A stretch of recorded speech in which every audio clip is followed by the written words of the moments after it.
Welcome back to Shattering Myths. Can't wait for tomorrow. There's a number of stories on Islam in Syria that will be ideal to share and talk about with IQ al-Rassooli. But right now, what I would like to do is to share what Yahowah had to say about his Torah. If you recall in our previous programs, Yahowah had just encouraged Abraham to refer to his wife Sarai by a different name, a name that conveys a great deal about the nature of our spiritual mother, the set-apart spirit in the covenant, and the role that she plays, so that we can understand who the spirit is and what she provides. And so she went from being called princess, that's a cute little name, right? Princess, to Sarah. And Sarah in Hebrew means to engage and to endure, to be set free and to be empowered. That's the role that the set-apart spirit, our spiritual mother, plays in the lives of the covenant's children. And then, if you recall, after that, Abraham was told that Sarah is going to be used, that through Sarah, Yahowah is going to bless everyone on earth. Goyim, no matter the race, no matter the place that they hail from. It's going to be his means, she is going to be his means to advance his heart's desire, which is the covenant, the ultimate means of God, where he says he's going to get down on his knees to lift us up through what she represents. And if you recall, Abraham then fell down on his face laughing. I said, come on, God, that's silly. You know, I'm 100 years old. My wife is 90. This is getting to be ridiculous. No way. Mocking God, laughing at God. And yet, God took this in stride. He says, you know, my goal here is to establish a relationship with my creation, with humanity. And I'm not going to respond as a father by punishing Abraham for mocking me, for laughing at my face, for not trusting me. I'm instead going to work with him. And so God said, come on, stand up. Let's. Here's the reality. I'm telling you that your wife's going to have a child, and I'm going to expand my covenant through that child. And, oh, by the way, since you were all so giddy and laughing, you're going to call the first child of the covenant Yishak, which is the Hebrew word for laughter. And then Abraham even said, I got this idea, God. How about my idea? How about my plan? This is kind of like Christians saying through Paul, you know, God, your plan doesn't seem realistic to me. I don't really like your plan all that much. So how about my plan? And Abraham's plan was Ishak, or Ishmael, which was, you know, that was Hagar's child. And Sarai, back when she was the princess, told Abraham, you know, maybe we can work this out and we can have an heir through the slave girl, Hagar. And so Abraham says, how about him? That's my idea, God. That'll work. You know, we'll get this all resolved. We'll move on. Just a little modification to your family covenant thing, to your marriage vow idea. Just a little modification. Let's do it my way. And you recall that God said, absolutely not. No way. Ishmael is not going to be restored to my presence. He's not going to live with me. No. Absolutely not. I won't even consider it. Tells you how compromising Yahweh was going to be when it comes to the conditions that he has established for participation in his covenant. And so he says, Sarah, your wife, she shall deliver a child to be your son, and you shall call his name accordingly Yishak, which means laughter. And God says, and I'm going to stand up and establish accordingly my family-oriented covenant relationship with him. for the purpose of an eternal and everlasting family-oriented relationship with and on behalf of his offspring after him. What can we discern from this? A, that God himself is going to take a stand, that he's going to establish his covenant, his family-oriented covenant relationship. Kum. You know, we talked about yesterday, the old campfire song, Kumbaya. Kumbaya. It means stand with Yahowah. Kumbaya. God's going to take a stand. He himself is going to establish his covenant. So here's God making it really clear that if you want to be part of the covenant, if you want the benefit of being part of his family, it's because of the things that Yahowah himself has done on our behalf. What did Yahowah do? He articulated the Torah's guidance, and then he led his children away from human, religious, and political oppression into his home, the Promised Land. And he did so in a celebration of Pesach, Passover, matzah, unyeasted bread, Bokurim, firstborn children, and Shavuah, which is the celebration of the promise of 7, when he revealed his Torah to us. So I shall stand up and establish Kum accordingly at my covenant, my family-oriented covenant relationship, Bereth. This says that the covenant is Yahowah's. It's not the Old Testament. It's not the Old Covenant. It's Yahowah's covenant. My covenant, he says. And we know that Bereth is based upon the Hebrew word Bayeth. Bayeth is the Hebrew word for family and home. It's not hard to define because it's based on the second letter of the Hebrew alphabet, Bayeth, which is drawn to depict a home with a single entrance. And so the covenant is based upon home and family. There's one way in. And it is Yahowah's. It isn't Jewish. It isn't old. It hasn't been replaced. There is one of them. That's the third thing we can learn. And I will stand up and establish, 1, accordingly, my family-oriented covenant relationship, 2 and 3. It's a family-oriented relationship, and it belongs to Yahowah. With him. With whom? With laughter. With Yishak. God delivers the benefits of his covenant and enjoys and promotes it with us. With people. God could do everything all by himself, but then he wouldn't have a relationship, would he? No. Yahowah established his covenant with Abraham, with Sarah. And he has made it really clear that women are as important as men in this regard, because he went on and on and on talking about how he was going to engage and to bless the world through Sarah. You know, in a marriage, while there are distinctions between the roles of mothers and fathers and husbands and wives, one is not to serve the other.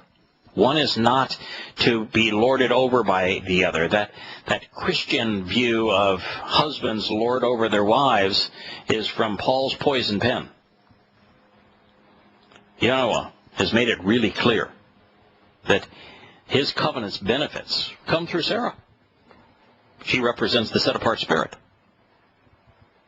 And that everything that is being done in this covenant, through this covenant, is with us. With us. And a personal association.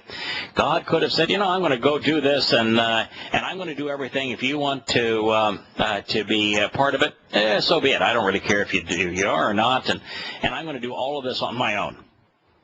But then what would the purpose be of the relationship? What would the benefit be for God? You know, relationships require both of us, both parties to engage. And the advancement of the covenant is done with us, through us, along with us. And then he says, for the purpose of law, an eternal and everlasting family-oriented covenant relationship. Olam Bereth. So how long was this one and only covenant to last? Paul says that it lasted only until his Jesus Christ came along and annulled it. Well, that's not what God says. And Yosha was the living manifestation of Yahowah. So Yahowah here is saying in his Torah, right in the first book of the Torah, as he is establishing his covenant, that his covenant is always singular and absolute. But he's calling it eternal and everlasting, never ending, always enduring. Olam bereth. That, folks, means there cannot be a New Testament based on a new covenant.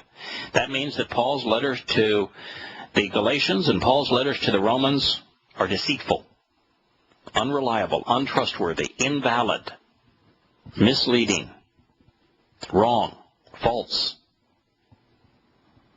That's what this means. Now, if you're not capable of processing that information, I hope that you develop the ability to think rationally before it's too late.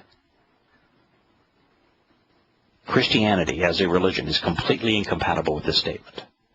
The one and only covenant is eternal and everlasting. And it's on behalf of Yishak, of laughter, and of his offspring after him. The offspring of the covenant comes by two ways, and Yahowah has delineated it twice in his previous statements during this, the fourth meeting with Abraham. The two beneficiaries of the covenant are those who are naturally born, the offspring and direct descendants of Abraham and Yishak and Jacob, but also those of us who choose to participate in the covenant, those who are adopted into the covenant, who are born in foreign lands with different ancestry, but who have made this choice and who yearn to be part of the family. Those are the descendants after him. Powerful statements, marvelous insights. Now, as we move on, we're going to consider what God had to say in his about participation in his covenant, one at a time. We're going to look at each of the 5 terms and conditions of the covenant as they were presented by Yahowah himself, and it's his covenant.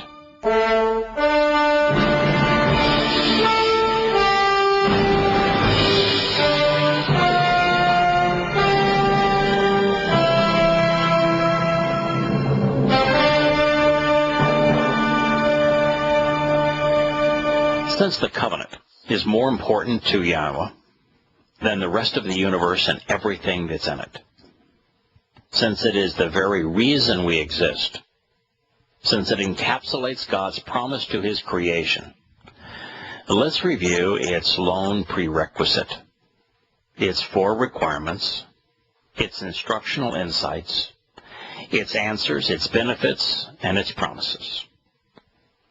To set the stage, the Torah says that Yahowah asked Abram to walk away from the land of his birth in Ur of the Chaldeans.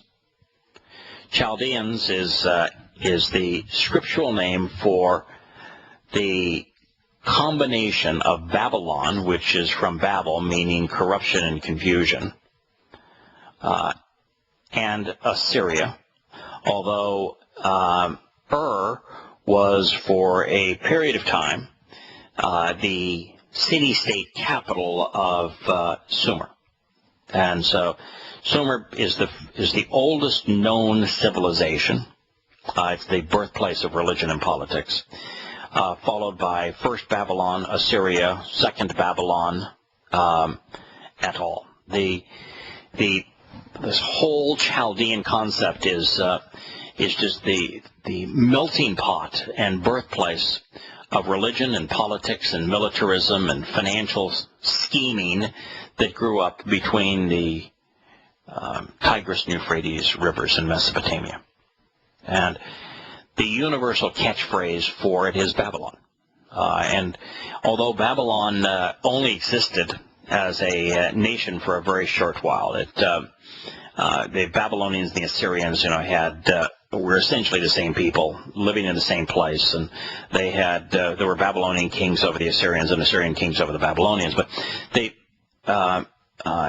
there is a place, and we're going to get to their history, because I'm going to do, once we're finished with the covenant, I'm going to do a whole series of shows on Yahowah 17 and 18, where Yahowah is explicit and tells us exactly how we're going to go from the Syrian war through a treaty that dissects Israel, and ultimately what's going to happen in terms of marauding hordes of terrorists, of Muslims following that, and specifically what's going to happen in the United States, and on how the United States' behavior is so inappropriate in this regard.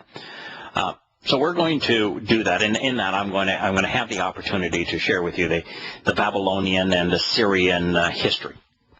But for now, just when God says that he was in the land of his birth, Ur of the Chaldeans, that means Babylon. And Babylon represents more than just the nation. Yahowah goes to great lengths to describe Babylon and through his prophet Isaiah, and he associates Hasatan, Halel ben Shakar, the adversary, with Babylon and Yahowah.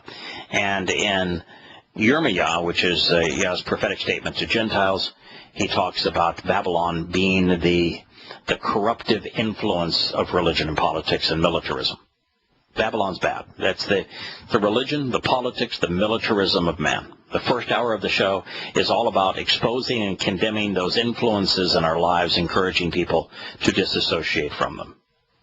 So Abraham was in the land of his birth, of Ur of the Chaldeans, Babylon. So prerequisite 1. Choose to actually walk away from and literally come out of Babel, which is national, societal, religious, and political corruption, and family allegiances and customs. As a result, you will be able to live with God in the realm that he will provide. Here's Yahowah's statement. Yahowah said to Abram, I would like you of your own accord to literally walk away from and genuinely come out of your country, the land of Babylon, the realm of confusion and corruption, and away from your relatives, and away from your father's home and household, to God's realm, which as a result of the relationship and as a blessing, I will show you, and I will provide. Bereshith 12:1. So that's the first requirement. Let's call it a prerequisite of the covenant. If you want to engage in the covenant relationship with Yahowah, you will need to walk away from and disassociate yourself from all things Babel. That's the influence of patriotism, politics, religion, militarism. That's what you need to walk away from. If you're not willing to disassociate from those things, which is your choice, this is all of your own volition. And if you choose not to disassociate from those things, that is your option. You have your life. You have free will. You can do so. It's just that you can't engage in a relationship with God. You cannot be religious and know God.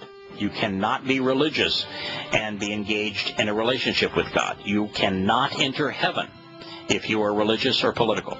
It's a choice. You can choose one or the other, or even neither, but you can't have all.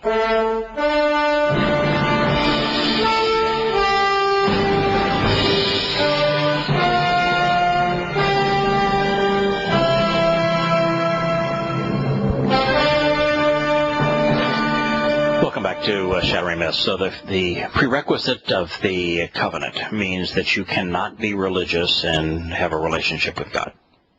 And since the only way to be saved is to be engaged in a relationship with God, you cannot be saved and be religious. So rather than religions providing multiple paths to God and religion providing a means to salvation, God is the antithesis of that. If you're religious, you're precluded from relationship, you're precluded from salvation.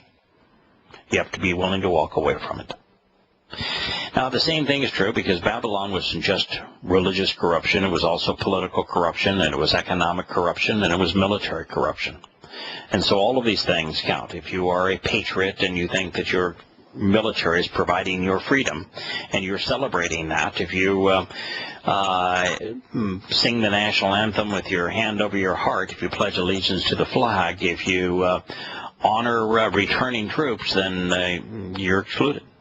Just all there is to it. If you're not willing to walk away from those things, you're not welcome into God's home. Now, you might say that's intolerant of him. It is. Now, you might say it's unfair of him. No, it's not. He's given us free will, and he's given us the opportunity here in this mortal life to be as religious as we want, to be as political as we want, to be as militaristic as we want. And look at the mess we've made. You know, life on earth is becoming hellish. Look at Syria. Look at the Ukraine. Look right now at Venezuela. Look at what's happening in Turkey, in Egypt, in Libya, throughout northern Africa, and we told the story from Nigeria today. Look what we have done to ourselves with religion, with politics, with militarism. Look at the mess that we've made. Would you want those same conditions to exist in eternity in God's home? How would heaven be any different than earth if God allowed religion and politics and militarism and economic schemes into his home? Unless you're willing to walk away from these things, unless you actually want to disassociate with these things, you can't be welcome in heaven, because otherwise the rest of us in heaven would have to endure an eternity of all the things that have made life on this planet so vicious. Now, I don't want to miscommunicate here and to think that not everything on earth is counterproductive and vicious and deadly and destructive. Loving families are enormously beneficial. Loving families are enormously enjoyable. You know, there are things that we can do. Music, song, learning, discovery, coming to understand. There are so many things that we can do, that we can enjoy, that we can benefit from, that have every possible enjoyment associated with them, including having a relationship with God. There are positives, but man, when you look at human institutions, they're counterproductive, they're rotten. And God's saying, no way in the world am I going to allow that into my home. It's a prerequisite. Religions don't lead to God, they lead away from him. Your country is not reliable. You should not depend on it. So that's the prerequisite. Now, the first requirement is to come to know Yahowah and understand his instructions so that you can choose to trust him and rely on them. As a result of this thinking, Yahowah will consider you to be innocent and righteous. Here's his text. It comes from Bereshith 15:6. And he completely, this is Abram, he completely trusted in and totally relied upon Yahowah. And so based upon this thinking and his plan, he decided as a result of this consideration to impute innocence and righteousness to him. Therefore, God is saying that the path to perfection, the path to vindication, is by way of the second codicil of the covenant, to trust and rely upon Yahowah. When you come to trust and rely upon Yahowah, Yahowah imputes, based upon this consideration, innocence and righteousness to us. Now, there is an aspect of this that you need to consider, and that is that you cannot trust someone you do not know, and you cannot rely on something that you do not understand. This is not about faith. This is not about belief. This is not about wishful thinking. To trust and rely, you have to come to know and understand. And there's only one place you can come to know Yahowah and understand what he's offering, and that is in his Torah. The only place he presents the terms and conditions of the covenant. The only place that he introduces himself to humankind. Now, these first two codicils of the covenant are related. When you transition away from a reliance on religion and politics and militarism for your salvation, if you will, for your freedom, to Yahowah, and you come to realize that what he is offering is liberating. It offers you great freedom. That it is the source of enrichment and empowerment. That you're transitioning away from a dependence upon government and religion to a reliance on Yahowah. They are the opposite. You can do one or the other. You cannot do both. But they are related. And God is saying here that if you do trust and rely upon Him, He will consider you innocent and righteous. This is related to the third codicil of the covenant, the third requirement of the covenant. It is walk to God and become perfect. God said, and Yahowah appeared as God to Abram, and He said to him, I am God Almighty. Choose of your own volition to walk to my presence and come to be perfect. Bereshit 17:1. Now, there is only one path that Yahowah has delineated in His Torah. It's the path that begins with the doorway named Passover across the threshold of unyeasted bread, where we are perfected, and into His home as His children on Bakodim, adopted into the first family as the firstborn children, where then on the promise of Shabbat on 7 sevens later, we are enriched with His Torah teaching, His guidance, and empowered by His Spirit. This then enables us to be troubadours, to teruah, to trumpet His message, to share His path, to issue a warning that all other paths lead away from Him.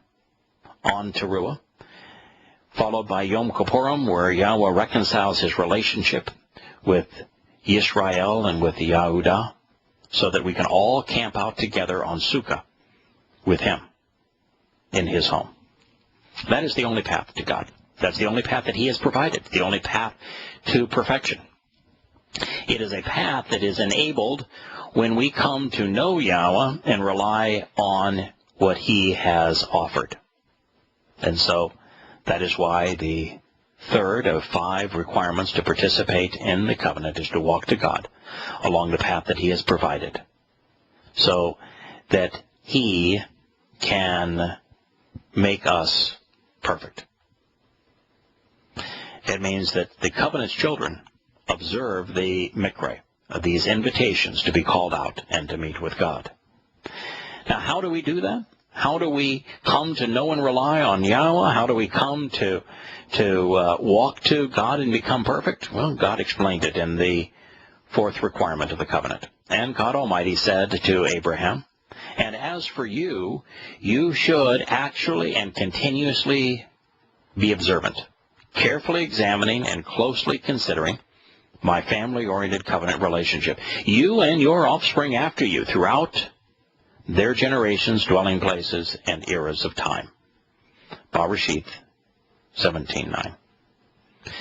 The way that we grow in God's family, the way that we come to know who Yahowah is and understand what He's offering, so that we can trust and rely upon Him and His plan, so that we can walk to Him and become perfect, so that we continue to disassociate ourselves with religion and politics, is by being observant. Yosha was Torah observant. God is encouraging us to be Torah observant, because there's only one place where you can carefully examine and closely consider the covenant. It's only presented in one place, in the Torah. In fact, in the first book of the Torah, it's the most important story of the Torah. It dominates the first book of the Torah, Bereshit, in the beginning. And so God's saying, if this is what you choose, if you want to be part of my family, you're going to need to be observant. Now, there's a reason beyond the fact that by observing we're not misled, and that's a huge thing. If you want to keep from being fooled by Christianity, if you want to keep from being fooled by Republican or Democratic politics, if you want to be kept from being fooled by the media, if you want to kept being fooled by judges, as was the case in our opening story today, the way to be immunized from being played for a fool, from being misled, is to be observant, particularly of what God has to say about His covenant in His Torah. That's the antidote for the corruption of this world. Now, there's a second aspect here, and that is that in eternity, what we're going to be doing is exploring. If you enjoy learning, if you enjoy understanding, if you find exploration to be fun, then you're going to love eternity. So if being observant, closely examining, carefully considering what God has offered, what he has created, is something that you find fun, enjoyable, beneficial, and you prioritize that, you're going to love heaven. You really are. But if you don't, if you're inclined instead just to believe, to put your faith in something you don't know or understand, if that is your inclination, you're to hate heaven. If you don't like learning, if you prefer to smoke weed or drink booze, and if your preference is to play video games all day long, and you've got every manner of priority, but learning isn't one of them. If this isn't what trips your trigger, you'd hate heaven. You know, heaven isn't just sitting around on comfy beds eating fancy food while you're being served and treated like you're a glutton. No, that's not what heaven's about. Heaven's about exploring the universe with the creator of the universe, learning everything there is about life and about energy and about matter, and coming to know one another through these great voyages of discovery. We camp out in this massive universe together. So many things to see, so much to experience, so much to do, so much to learn, so much to understand. And that's all of eternity. If you like those things, you're going to love heaven. If you don't, you ought not go there, because you're going to ruin it for the rest of us. We'll return to Shattering Myths in the final segment after the commercial break.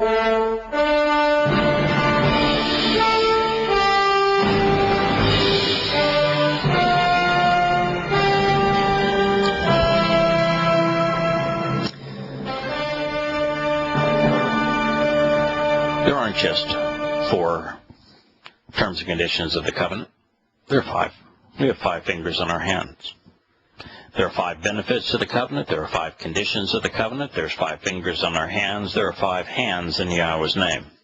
For those who've listened to this program, you know that Yod, He, Wah, He, the 2 He's, have 2 people standing. Their hands are reaching up to God. The He is from Henna, and in Hebrew it means to be observant, to pay attention. And so the 2 people standing in Yahweh's name were indicative of Abraham and Sarah, the father and mother of the covenant, husband and wife, mother and father, standing up, reaching up to God. In between them is the wah, which is the drawn by way of a tent peg. By the way, those 2 people are standing; they're not bowed down. And that tent peg is the symbol of enlarging and securing a home, and adding to those people. The Hebrew wah is the letter, and the wah means and, to increase, to add to. Of course, the first letter in Yahweh's name is the Hebrew word for hand. It's a yod. It used to be called a yad. And the Hebrew word for hand is the name of the letter. And it's drawn with an upper arm reaching down and a forearm reaching out with an open hand. Yahweh's name begins with hand, and it has 5 hands in it. There are 5 benefits of the covenant. There are 5 conditions to participate in the covenant. We were designed with hands that mimic that convey that. In fact, 2 hands. 5 fingers for the conditions of the covenant, 5 benefits, another hand for the 5 benefits of the covenant. The 5th, then, is raise your children within the covenant, circumcising your sons so that they and you always remember it. Yahweh stated it this way: this one and only family covenant relationship of mine, which is relationally, you should actually and continuously observe, carefully and closely considering, as a means to recognize me as a source of understanding with regard to an association with me and between you, to help you think and between your offspring, so that they might be observant and responsive following you, for you to actually circumcise accordingly your every male, so that they remember. So God is asking us as parents to express our commitment to raise our children in the covenant, to circumcise our sons, so that we remember, so that they remember. It's a help, as a means to help us understand what Yahowah is offering. And, it's a very interesting thing in that God asked us as parents to circumcise our sons on the 8th day, when it's the single healthiest time in a person's entire lifetime to do this. It's the time that blood coagulates the most readily, meaning that the minor procedure is healed most expeditiously. And God never tells you how much you have to cut off. There's no procedure to do it. It's certainly not a religious ceremony. It just says, I want you to be circumcised. As we have learned, circumcised males almost never get cancer in their privates. And they almost never pass on cancer to their wives. It is also that a circumcised man is much less prone to many forms of venereal disease, or less prone also to passing it on to their wives. It is a beneficial thing, but God is trying to say, beyond just the benefit of this, that the whole covenant is about cutting, about separating, about choosing which side of the line of this cut you're going to be on. You're going to be cut into the covenant and established within the covenant, or cut out of the covenant, is what he's trying to say. And since the covenant is about children and being in a family and conceiving and raising children, then the item being cut is the part of the male anatomy responsible for conceiving children. It's the perfect symbol. God calls it the symbol of his covenant. It helps us understand the very nature of this family-oriented covenant relationship, and of being children born into this relationship, of being then nurtured and cared for by our parents. And man is certainly preoccupied with that appendage. And so it is a place where man is going to understand, this is important, this is a priority of my life. I need to remember this, particularly as I use this particular appendage in my home, in my marriage with my wife. It is an important symbol that helps us when we bathe our children to understand that we are committing to raise our children to be God's children in this covenant. Those are the conditions of the covenant. I hope you embrace them.